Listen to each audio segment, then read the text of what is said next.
இயேசுவின் நாமத்தினாலே வாழ்த்துக்கள். இன்றைக்கு லூக்கா எழுதின சுவிசேஷம் 2ஆம் அதிகாரம் 30ஆம் வசனத்தில், புறஜாதிகளுக்கு பிரகாசிக்கிற ஒளியாகவும் உம்முடைய ஜனமாகிய இஸ்ரவேலருக்கு மகிமையாகவும் என்று வசனத்தை வாசிக்கிறோம். ஆம், இயேசு கிறிஸ்து புறஜாதிகளுக்கு அவர் ஒளியாக வந்தார். ஏன் ஒளியாக? ஏனென்றால் புறஜாதிகள், தேவனை அறியாதவர்கள், அவர்கள் அந்தகாரத்தில் இருந்தார்கள். அந்த அந்தகார இருள் அகற்றும்படியாக அவர்களுக்கு ஒளியாக அவர் வெளிப்பட்டார்.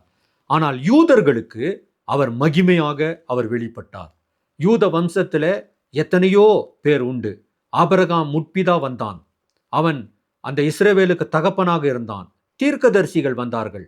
ஏராளமான தீர்க்கதரிசிகள் பழைய ஏற்பாட்டில் காணப்பட்டார்கள். மோசே வந்தான், நியாயப்பிரமாணத்தை கொடுத்தான். ஆனால் எல்லாருக்கும் மேலாக இயேசு கிறிஸ்து ஒரு மகிமையின் பிரசன்னமாக அவர் வெளிப்பட்டார்.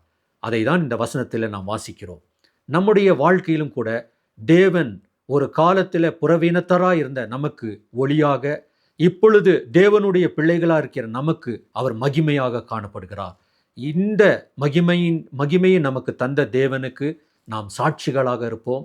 உண்மையின் பிள்ளைகளாக இருந்து அவருடைய நாமத்தை மகிமைப்படுத்தலாம். ஆமேன்.